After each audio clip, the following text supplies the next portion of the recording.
Just over a year ago, Brian gave us a talk on human coniosis called -1.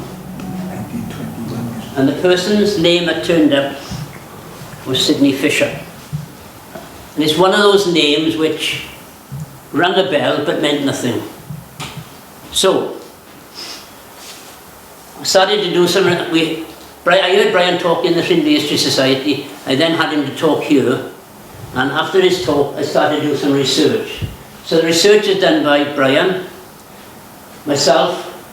We've had help from two granddaughters, Louise and Amanda. And in my stake, there was this girl, Stephanie Van Stockholm. Now, I went down to do some research from the information given by the Durham Miners Museum. And I believe you were booked in for 4 o'clock, Debbie. I was there at 3 o'clock, and at 3:05, somebody came in and took over the work that Stephanie's what's been doing for me. So to be fair to Stephanie, she took away what I was going to look for, and she sent it to me. So a lot of the work in here, the things in here, is what I would have been looking for in my state library. But this gentleman, shall we call him, took over everything. Of course, as you have to book in to use the place, when Debbie and her friend came along, I think it was two, wasn't it, that came along, I had no more time to do something. So it's about, there's the people that did the work. Right, so I've used Ancestry as well. I've used Ancestry a fair bit. And Ancestry had this, right, this is the thing they give for Sidney Fisher. The thing that surprised me, obviously it's his father starts up there. Walter, and then there's Ringland, is his grandfather. Jessie Fisher, born on the Clan Giant, which is a ship. She was born on a ship. Now, what we found out, I believe, Brian, is that Walter Maria Fisher was a journalist that went out to California, and he wrote books. One big book is called The Californians, and he wrote 2 other books on about the men in California. But then he changed his position from being a writer. He went to become a doctor. And he then went out to the gold rush in Australia. So Walter Fisher was born in Cloncurry in Australia. What we later find out that there were 2 other children, 2 young girls, both called Adelaide. Both died quite young because they couldn't stand the heat. So the family returned, as far as we know, by 1891. So this is the grandfather. This is stuff from people like Louise and Amanda. There's Cindy's father and sister. Not a good photograph, but at least it's something. And there's 1918 is Walter Fisher is actually the doctor in Glencorrogh. How do we know that? Well, okay, let's go back to Cloncurry. That's where it is in Australia. And by 1891, as I say, they were back. There's 2 daughters born in 1888, 1889, but by 1891 they were back in Accrington. Some little silly things on here. He's given at the age of 4, but the date, I found that the date that the census was taken, he should have been 3.5-year-old. But there is a little thing all the way along the line, which I spent half an hour on, which I'm not going to, of what, was he born in 1888 or 1887? So I can't argue with that one. So anyway, there it says, and then by 1899, they find themselves in Glencorrogh. Why? Because Walter Fisher becomes the doctor for the Glencorrogh Colliery workmen. There's a lot more detail than this, but this is what the main thing was. So, 16th of September, they're in Glencorrogh, in a place called T-Regulus. Sidney Fisher is 11, and from his details, he went to the county grammar school, which became Glenavon. But this is 1899. How do you get from Glencorrogh to Port Talbot. Now, they had railways up there, but they didn't have roads. So, did he have a train from Glencorrog to Cummer and then from Cummer to Port Talbot? Or did he have to ride a horse, or have a horse and cart from Glencorrog to Cummer and then the train to Port Talbot? And did he go with other men? From one or two of the letters that I've seen, he went with other people, other boys from Glencorrog that were going to the country grammar school. So, obviously, 1899, he's going to the country grammar school. 1901, they are there in Glencorrog. In Tireglois, Walter Fisher, his wife, Jessie Fisher, Sydney, and a servant, as we all have. But one of the strange things about this is... I think the servant is an Ackery. Yeah, it's Ackery, yeah. Yeah, one of the Ackeries. Well, I say, one of the strange things is, he's given us the age of 13, but it's scribbled out and they put 13 in again. There's so many little things along their own way, which is... Right. Anyway, 1911, we're still at Glencorrog in Tireglois. And now, this particular part, before, because people don't read or write, the enumerator wrote out those details on the census. But in 1911, it was handed to the house for the head of house to write down who was there. In regard to my grandfather, great-grandfather, George Baker Davis, in 28 Bretton Road, he wrote down the 10 children that he'd had, but 4 were dead. So the enumerator came along and scribbled it out. But that bit of scribbling out gave us was a gold mine as regards to being when you're doing a family tree. And this became a bit of a gold mine because it says that she's had 4 children, 2 alive, 2 dead. So the result was, when I said earlier on the 2 Adelines, I didn't know about it until we get to this part of the talk. And, you know, he's 22 now. So where is Tireglois? Well, there's the Queen's, that's where Julian Hart was for many years. There's the Colliers, there's a shop, and that's Tireglois behind the trees. This was taken, I believe, 1905. Look at health and safety with railways. They really look after these people well. So a later photograph, there's Tireglois, and this by here is where Dr. Walter Fisher had his practice. So that was the surgery. If people remember going to Glencorrog a couple of years ago, they'd have gone there for fish and chips. But it was that was, and again, you can see nothing around the railways, and up here is Hill and Nant, nothing of that there. This is an early photograph of mine, and I can't remember when I took it, but when I started taking photographs as part of the History Society, I photographed anything and everything, and this was one of them. Of course, I didn't realise it was Tireglois. And then last year, as a result of the talk from Brian, I went up and I photographed it. I've been up since to ask if they wanted us to actually put a blue plaque on it to say that Sidney Fisher lived there. I'm still waiting to see what they're going to say. Right. So Sidney Fisher goes to the county school, later Glenavon. But unfortunately, there's a new group that's looking at Dyffryn Grammar School. And they're now claiming that Sidney Fisher went to them. Sorry, it's the wrong part of Port Talbot. Anyway, from there he goes to Geneva for 2.5 years. He then goes to Trinity College in Dublin in 1911. He gets his BA, followed by, could you tell us what you mean, Brian? MB, Bachelor of Medicine, Bachelor of Surgery, Bachelor of Obstetrics. We need to swear. Right, so he has those in 1915. But in 1915 he does something else. So here's a group photograph of them. Doctor's very concerned then about smoking. Only one doesn't have a cigarette in his hand, but that's another story. There he is in the background. Here he is with a group of his friends, his colleagues. And then he gets his cap and gown. But at the time, he also goes and marries Evelyn Ross.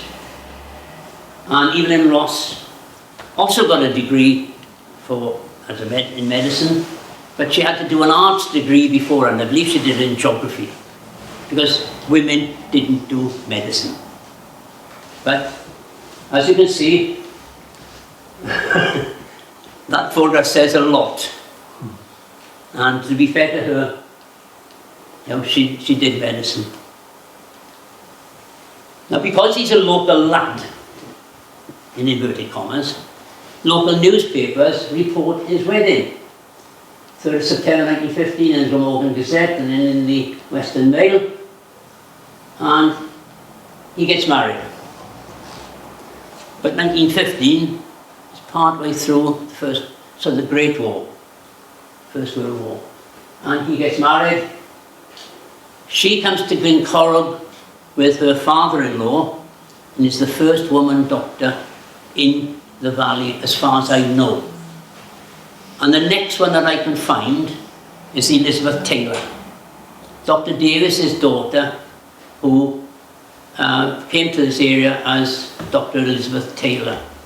I have great memories of that young lady, because she stitched up a cut on my knee by grabbing hold of a piece of cotton and a needle and a tweezers and going, don't do it. Oh, that's all right, you're okay now. Lovely woman. Right? But anyway, first woman doctor in the valley. He then went to World War I.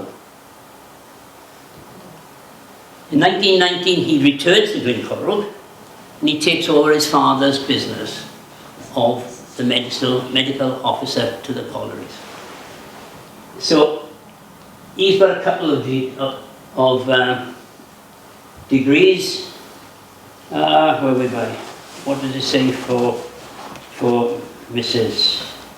She's got another, I think it's 5 extra, she's taken 5 extra qualifications in the University of Wales. So she's on the previous page to this. I should have left it in.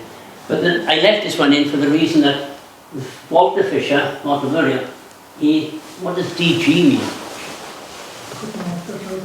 But he's scraped out. So that's the bloke doing it in T-Reglois. And then Walter Fisher dies in a place called Pekin Villa, which up until last week, when Ancestry were able to get 1921 census, and what we find is that his wife was living in number 7 Bridge Street, so that is Pekin Villa.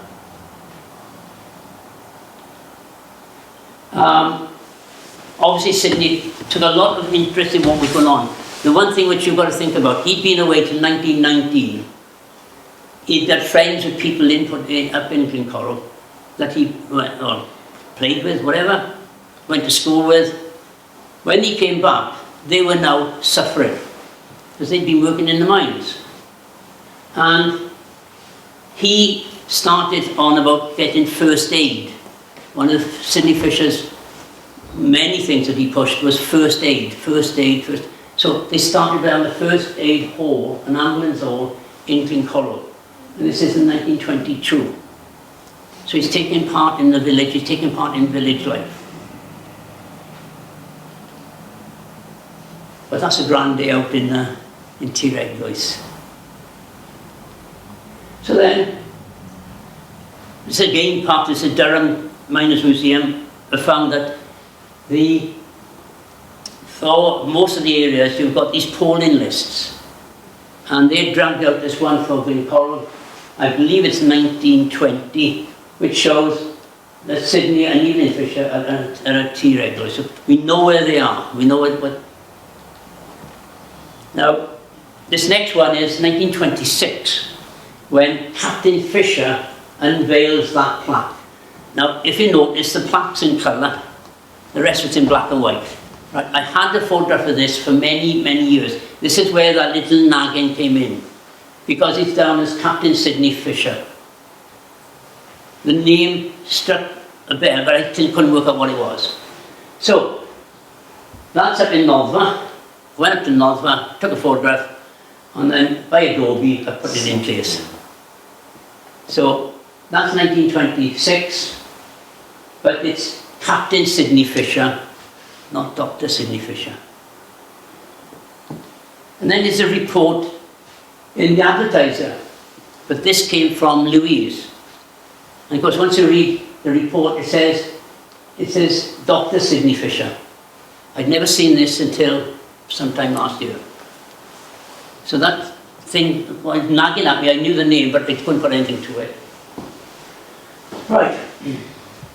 So, 1927, he applies for a job to become the medical officer for the mines in Great Britain. He doesn't get it. The bloke who got it, I think the bloke by the name of Cronin, is it Cronin? A.J. Cronin. Right. He wanted to become a writer. So 6 months into the job, he went off to write. So this was offered to Sidney Fisher, and he took it. But by now, something must have happened to Sidney Fisher, because he is learning to become a barrister. You don't become a barrister overnight. So what he had found out what was going on up in Glencorrell with men working in the collieries and what was happening, he realised if he's going to do something, he's got to have a bit more legal background. So that's in 1927. And this is 1928, sent to me by Louise. It's written up there. But this is a report, I think it's about 1890 or something. And this man is going to come back to haunt him. John Haldane is going to come back to haunt him. And reading through one of the further future pieces that we're going to see, this guy reckoned that after 8 hours underground, a miner came out more relaxed and healthier than when he went in. But that point was made by the owners of the collieries to say, wait a minute, we should be paying us for going to work because they become healthier, they become fitter. Come on, we shouldn't be paying them. And by the looks of it, this is something which is going to haunt Sidney Fisher for the rest of his time. So there's a bit in the paper about his success and a little bit about him.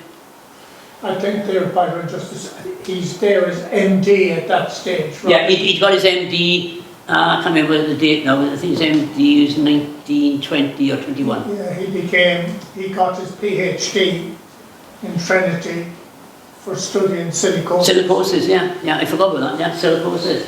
So he carried on doing something about the things that these boys that he knew were suffering from.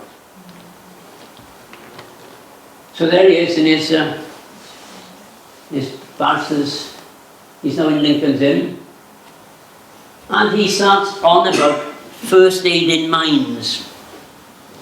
And as you can see, on the 21st of November 1929, he's up in Sheffield, preaching the word. A week later, he's in Cummer, Porth, preaching the word about getting first aid to people in the mines. And when I think about it, I always, because of my age and because of living here in the 50s, there was always, on the pit head, there was always a first aid room. But not understanding, looking at this, I'm not understanding, well surely there was, but not always. So not only did he learn about silicosis in this country, but he also went abroad to find out about it. And he went out to South Africa, and to the gold mines. Because Brian can tell you more about this later on, the differences. But I say, he didn't just sit back and say, right, I got the job. I can see if you sort it out, no problem. But no, he went and learned even more. And then came along Breshford Colliery in 1934, when 256 men were killed. The pit, they only managed to get 2 men out, and the pit was sealed. And because of his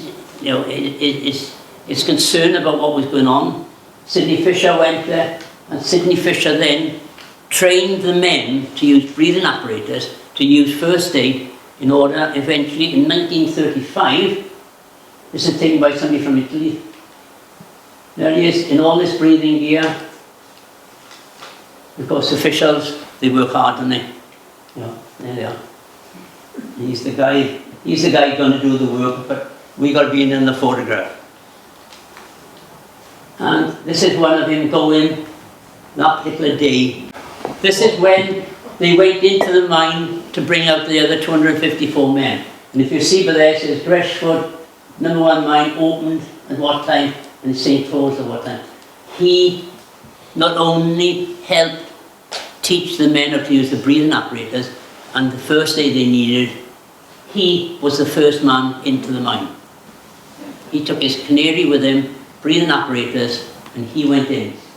Right, this is them getting ready. He trained all these men, and that's the way that he went in. He went in with a canary. If the canary died, he came out. But when they were recovering those bodies, he was in there every day. I think it's a bit different from being in the First World War, when the heroes of the hour, Haig or whatever, they're 30 miles behind the line. There's this man, he's in the middle of it, he's in the thick of it. And there's some reports at the time which tell you that Dr. Fisher went down first yesterday wearing breathing apparatus and took with him a canary to discover any gas was present.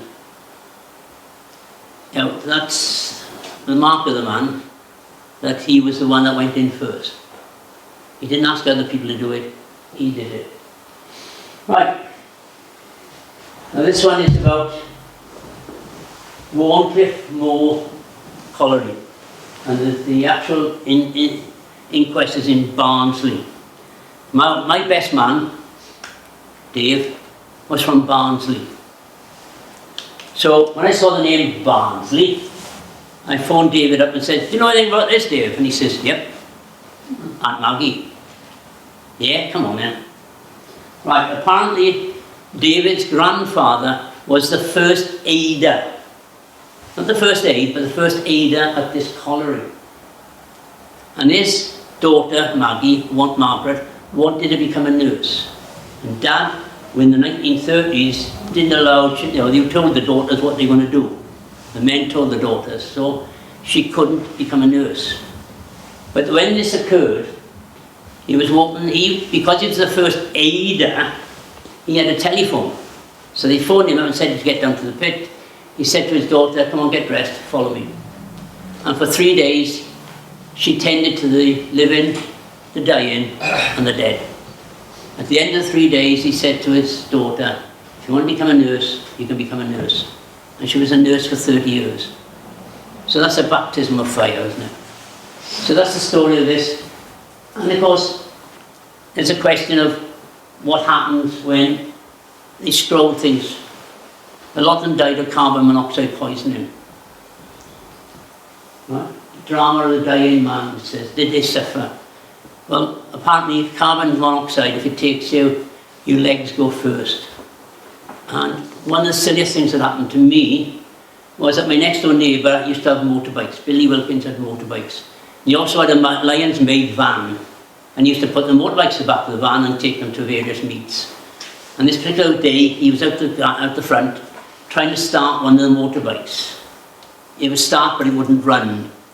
So he kept kicking it and kicking it. When I saw him the next time, he said that he'd fallen out of the van. The wind was blowing back carbon monoxide, so he was in the van, he built up. His knees gave way and he fell out. Seriously injured himself on his back of his head. But the doctor in the hospital said, you could have had carbon monoxide poisoning. And it's only when I read this did I understand what happened to Billy Wilkins. One of those silly things that there are coincidences. Right, so he goes to all the inquests, he's seen every man, he's done an autopsy on them, he has made his inquiries to the actual coroner.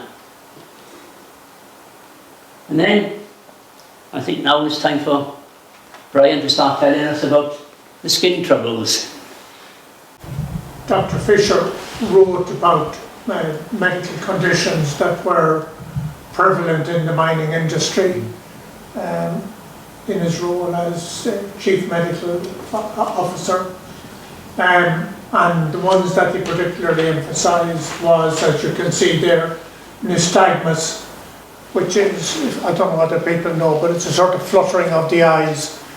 And people that would get nystagmus would be, you'd have to be prone to it, but that because you spent a long time underground, your eye would lose the ability to fix on things because of the low levels of light underground. So he did a lot of work on nystagmus, and I think actually his wife, Evelyn Ross Fisher, also did a PhD on medicine, and I gather that she did her study on nystagmus as well. Alright. So, so people, miners with low levels of light, their eyes couldn't adjust and fixate once they came up into normal daylight. I think as well then there are other ones, are they mentioned there? Diagnosis of silicosis. The other things he looked at were beat knee, beat elbow, and beat hand, as it was called. And these were sort of injuries you got from overuse or too much pressure On your hands. on your hands, elbows and knees, which would obviously be the case when people would be lying on their side, cutting coal before mechanisation in the mining industry. Right. So if we go to the next one now, which is this one, boys under 16 not to go down. Well, apparently from 1909, children under the age of 15, men and boys under the age of 15 were not supposed to go near the collieries, and yet they were going down at the age of 14. How do I know that? Well, my dad went to Lantowleth at the age of 14. He didn't want to go on the Frace, because my dad used to help out with Mount Laws across the road in 7, right at Bridgewood Road, yeah. They had a horse and cart, and my dad was always with the horse. So then Dad, when Mount Laws got rid of the horse and cart, Dad went down to the Co-op bakery, Portmacummer, and used to take out the bread using the horse and cart there. So Dad would be going out to the horse and cart. So when he went underground, he wanted to become a haulier. But the first thing that happens is animals behave differently underground to what they do on the surface. And the horse kicked him, broke his leg. So they brought Dad up from underground on a door, the canvas door they had for air doors. And Dr. Taylor came up, grabbed the broken leg, and went crack back into place with the words, "Look, Gage, if it's not right when I come down to see you, I'll crack it again." So he was then taken home back to bottom of Bridgewood Road, yeah, on a door when he was 14. You know, he's in 1936, he's saying he shouldn't be going down the pits unless it's 16. When my brother then in 1963 wanted to go to Dyffryn Colliery, he applied and was accepted. But he spent the first 20 weeks in my stag in the training school, where he learned what to do underground. So when he went to Dyffryn, it wasn't new to him. He was asking for this in 1936. And just, you know, it's something which surprised me, is that what he was asking for is things that which has happened in the family. Right. Which was this about?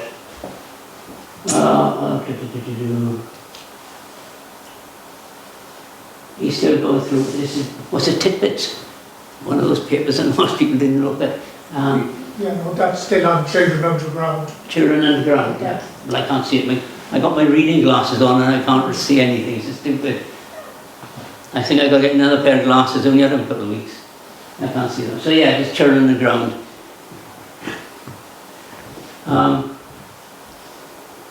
One of the comments in one of the later books of Sidney Fisher said that he is appalled by the people who spend an hour underground and they become experts. Because he has seen some of these things. When the unions brought up about people working underground in 90 degrees, people in London did not believe them. No, you couldn't do that. You can't do that. It's impossible. Because Sidney Fisher was prepared to go down underground and go and see these conditions. And to be fair to him, he said about it. When the unions took it up, he didn't put forward. He actually agreed with them. This is salt in water. Is that something important? Because I know when I worked in the coke ovens, the one thing that they used to give us at break time was water, a glass of water with a salt tablet. I don't like salt, I never have liked salt, so I didn't take it. But yeah, he was on about this many years ago, which is 1933, I guess.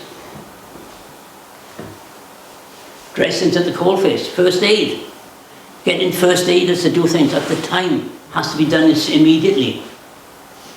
Training people in first aid so that you can do the things.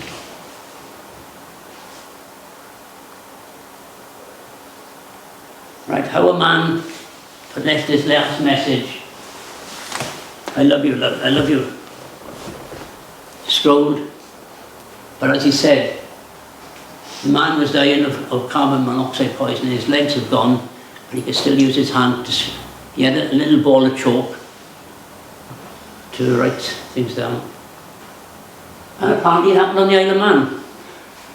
There was a case there where in the lead mines, they'd had a fire, and of course carbon monoxide was a result of it. Men walked down into the carbon monoxide and then fell over, but they too scrolled love messages to the family.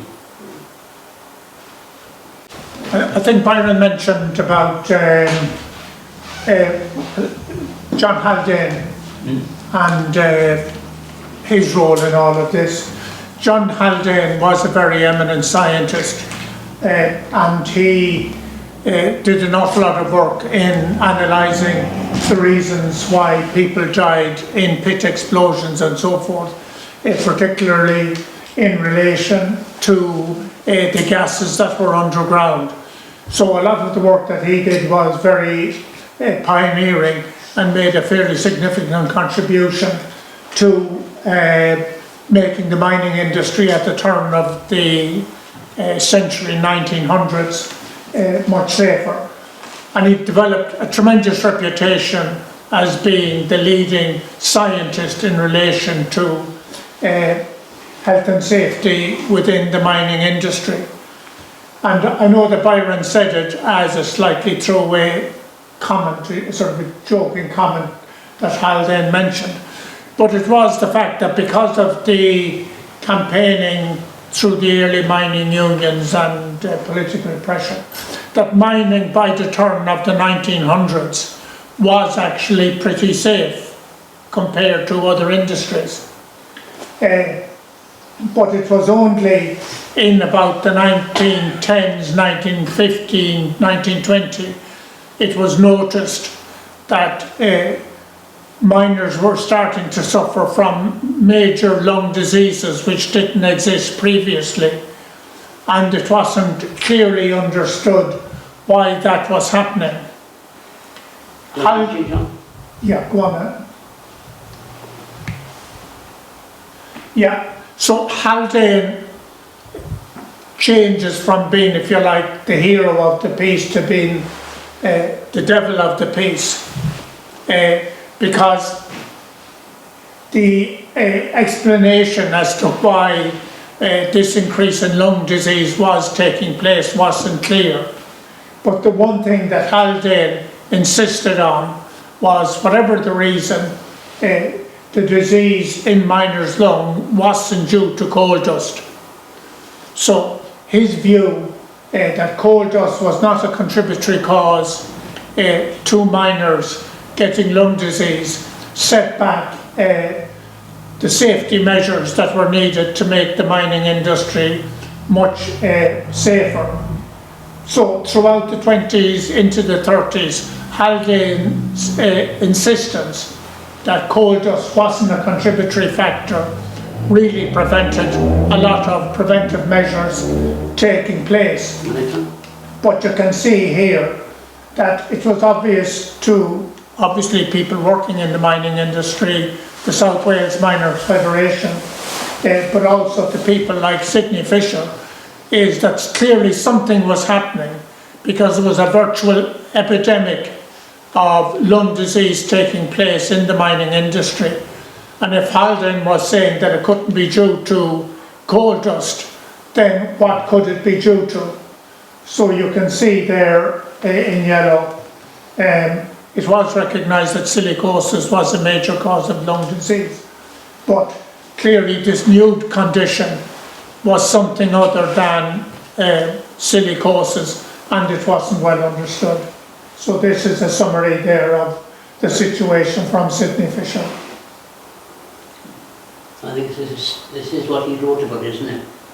Yeah. Fife. He even went up to North, up to Scotland, to Fife. So he went all over the country looking to see what was happening. And so what we got is, at times went on, he sort of talked about getting x-rays. And that's to find out what causes and what the causes were. But of course South Wales appeared to be the worst place, wasn't it? I think one of obviously trying to analyse this, the use of x-rays became a big breakthrough, because up to the use of x-rays it was very difficult to know what was going on. You could listen to people's lungs and obviously you'd be able to hear some abnormalities in it, but until x-rays became readily available, it was very difficult to know what was going on in miner's lung. And you can see just a reference there to what the x-rays look like, which quoting Sidney Fisher's, you can see it's 1944, so it's going back retrospectively. But nonetheless, the use of the x-ray was very important. And as you can see, that it was felt that the main reason why this new epidemic of lung disease occurred in the South Wales mining industry was because of the introduction of mechanisation. The introducing of machine cutting of coal was creating a level of dust that the old ventilation systems, when it was all done by hand, the level of dust that was being generated by the mechanisation was overwhelming the ventilation system, and that in turn was causing this epidemic of lung disease. And this was particularly bad in the anthracite coal field in South Wales. And the anthracite sort of section of the South Wales coal field more or less starts at Glencorrog and beneath Dulais Valley. West of that is anthracite steam coal, this side of it. And the real prevalence of lung disease was in the anthracite coal field. Say there's 257 total disablement cases, 233 were settled in South Wales. So it was quite prevalent here, wasn't it? Yeah, you can see Cardiff was the steam coal area. In other words, the eastern side of the coal field. The east side of the coal field was where a lot of gas was produced. Explosions like Saint-Geneth and places like that was much more common in the steam coal area. In the anthracite side of the coal field was where miners' lung was the big risk as opposed to explosion. I mean, obviously, no matter where you are, you're at risk of getting it, but much more likely to get lung disease in the anthracite coal field, which is what Sidney Fisher is pointing out. He's describing what's happening, but we don't know why it's happening at this stage, and particularly we don't know why because Haldane has set his mind against it being coal dust, and he was such an eminent authority in this area. So, this was written in 1947, and obviously by this time they were starting to realise what is needed, and it's dust suppression. Something which you said that he was talking about for a while. Right, we now go on to the bit happier things. From Durham, I received this, and it says in Surrey 1948, in a place called Winton, with Sidney Fisher and Evelyn Fisher. These are Evelyn and Sidney. And this was a surprise to me. My daughter lives in a place called Cheapside in Horsell. Cheapest house is £1.1 million. It's a misnomer. But to get to Cheapside, you have to go up Horsell Rise. And the place where it's in is Horsell Rise. So I've texted my grandson Toby. I think a few of you met Toby. And on his way home from school, he took a photograph of Winton. And that's where Sidney and Evelyn Fisher lived. I've passed there so many times. And on the weekend, I passed there 4 times because I was up with my daughter on the weekend. So that is something that we passed, and we think, oh grief. Right, 1948, 49, he still pushing for first aid and things like that. And these are the slides that he was using. 1950, he becomes honorary physician to King George VI. But then in 1952 he became honorary physician to Queen Elizabeth II. And as a result of which, that's Sidney, that's Evelyn, and Sheila, the daughter, born at sea. Mr. and Mrs. Fisher were invited to the coronation. Evelyn wrote down some of her memories. There's a bit about Glencorroghill where the average family was 14 children. She then went to work for Mary Stopes, is it Stopes? Mary Stopes. Mary Stopes in London. She ended up working for family planning in Romford. And there's a fair bit in here. There's too much to go through at the moment. But this is on the next page. It says about the day that they went to the coronation. And it says, although the ceremony did not start at 11 AM, commoners had to be in their seats by 6:30 AM and the peers and bishops in theirs by 7:30. There's a grand day out, isn't it? Oh dear. I wonder where the Lou was, because I wouldn't be able to cope with that. Anyway, she does say about it was a great day. Then 1964, he passes away. But this is where I get myself into problems. Because it says on here, he died in Hammersmith. And then, the thing on Ancestry said he died in Surrey. It tells you about his life and times, but it's in Surrey. And then, the Lancet says he dies in Surrey. So I don't know where his actual address was. He had an address in the middle of London, but one wonders if that was the ministry's official residence. As it says, he leaves a widow and 2 daughters. This is in the BMA. Dr. Charles Sutherland said that Sidney Fisher was a teacher for a short time before graduating. I didn't know that. Didn't know that. Which throws a little bit more of a worry.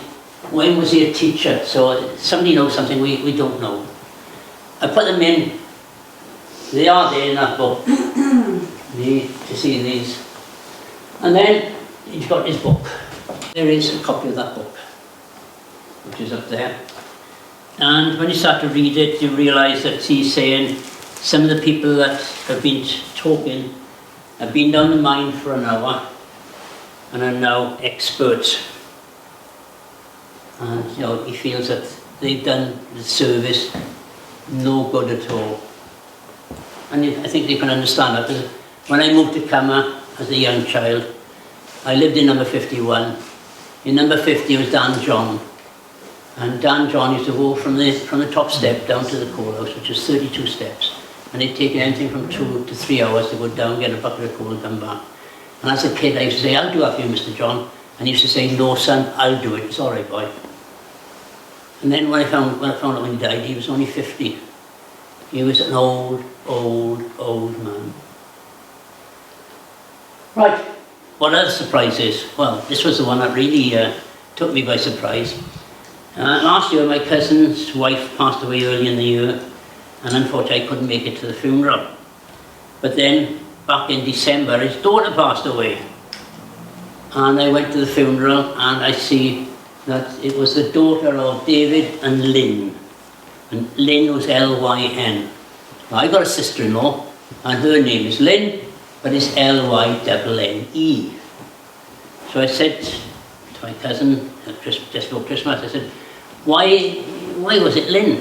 Because it's L-Y-N-N-E. No, her name wasn't Lynn, it was Evelyn. I said, oh, right. And it still didn't, the bell didn't ring at all, the penny didn't drop. So, looking at the stuff that Louis sent down, there was this little bit of a search in the Western Mail, 1957, and it said that, I recollect that the daughter Jessie married the son of a local coal owner known as the Squire, Mr. Jenkins. Probably she's still living in, and the inquiries might be made of her. And still didn't twig. And then all of a sudden the penny drops. Lynn. Do I know a Lynn? L-Y-N. Yes, I do. Yes, I did. And that person is Mrs. Appleton. All known as Mrs. A or Lynn Appleton. Her actual name is Evelyn Appleton. And Evelyn was originally Evelyn Jenkins, the niece of Sidney Fisher. So the story that you started last year, Brian, has come full circle to us suddenly realising that the person that helped me run the society for 4 years while I was driving buses, her and Mrs. Maud Owls, helped to run the society. She actually was somebody I should have asked about Sidney Fisher. I called to Beckley Farm after I left you on Thursday, and whilst Richard and Susan remembers a Dr. Fisher, they didn't know his name was Sidney, so they couldn't give any more information.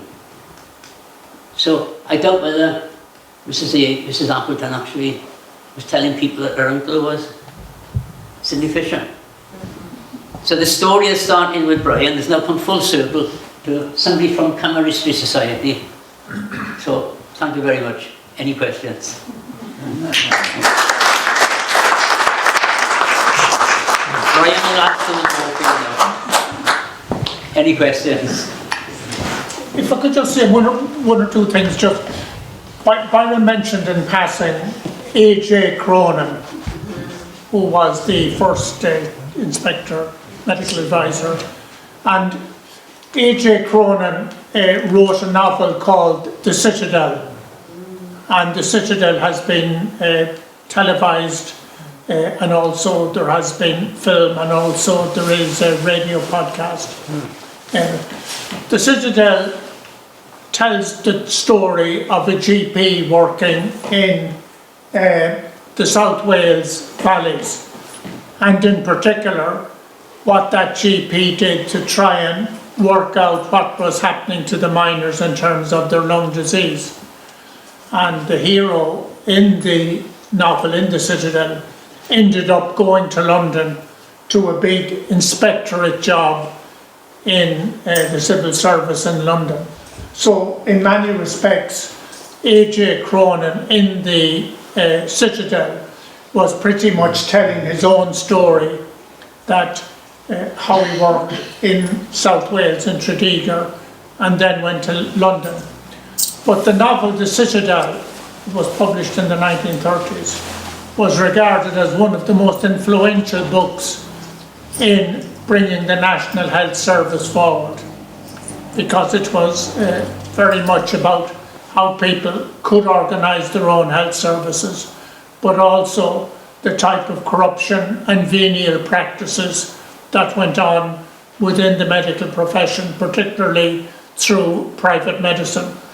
So if there was any one single book that's helped to create the National Health Service, it probably was A.J. Cronin's book. You know, obviously tonight is about Sidney Fisher, but Not to forget Cronin. but his wife Evelyn Fisher, whom we mentioned in passing, and Byron did mention, that she described about the number of children in the typical family in Glencorrigh. But apart from the fact that she was one of the first women doctors certainly operating in the valleys, not least because she was one of the first medical graduates in Britain, because Trinity College was still in Britain at the time.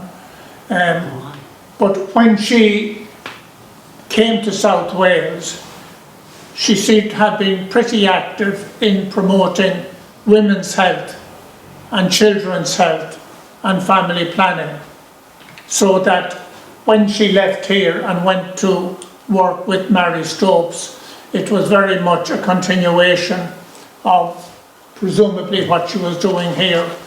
And there is reference to Evelyn Fisher in relation to family planning and women's health in a paper by a professor from the south of England, and her name is Fisher, no relation, but she makes reference to Evelyn Fisher and the work that she was doing in this area as well. And at that particular time, trying to campaign for women's health, children's health, family planning was definitely a minority sport that was not popular or profitable to do it. So the fact that she took that on as a campaigning issue, as well as being one of the first women doctors, I think is a remarkable achievement. And in that letter that Byron mentioned there, she does mention that when she went up to London, some of her friends were members of the Fabian Society, which again, people probably know that the Fabian Society was one of the main organisations within the Labour Party that led to the establishment of the National Health Service here in Britain. It hasn't been possible to work out, you know, whether or not Evelyn Fisher herself was involved with the Fabian Society, or indeed whether or not herself or Sidney Fisher particularly supported the introduction of the health service. But I think Evelyn Fisher, you know, Sidney Fisher obviously has got his niche in history, but I think Evelyn Fisher certainly deserves a mention. Just a final thing, Julian Hart, one of his main research nurses was Evelyn Thomas. I don't know whether people remember Evelyn Thomas, but she was involved in the research with the Medical Research Council with Julian Hart. And Evelyn Thomas said that her name, Evelyn, was called after Dr. Evelyn, who had worked in Glencorrigh. So, if you like, Byron talked about Mrs. Appleton and the coincidence, but equally, Julian Hart's research in Glencorrigh as well had that link between Evelyn Thomas and her name, and Evelyn Fisher, who presumably did research in Glencorrigh, and her husband to get the PhD. Can I just mention one other thing? In 1936, Sidney Fisher was pushing for pitted baths. And the reason he said about pitted baths was that the men were bringing their clothes home from underground, and they don't know what illnesses they were bringing home with them. But what I agree with what was said, because, you know, houses around here, lots of people had clothes being brought home from the colliery. And I remember in 51 one night, I went down at 2 o'clock in the morning, switched the light on, and there were black pats everywhere. And as soon as the light came on, they disappeared. And that's when they were just bringing home clean clothes from the colliery. What was it like when they were bringing home dirty clothes? But of course, one of the other things about it, which I found, which happens in my family, is that in 1940, you know, you still had the tin bath. Men had to actually have a bath in a tin bath in front of the fire. And to do that, you had to put a bucket on either side of the fire, normally 2 gallons of water to boil, ready for the men to come home to have a bath. And I watched 2 or 3 TV programs where they mentioned this. The situation was that obviously there was no internal plumbing. Now, in London, they more likely had hot and cold water, they had servants, they had nannies, they had all the rest of it. But in Welsh houses, as was mentioned, Evelyn Fisher said there was 14 children, you've got 3 or 4 young ones running around. My Auntie Flo, outside the back door was the water, was the tap.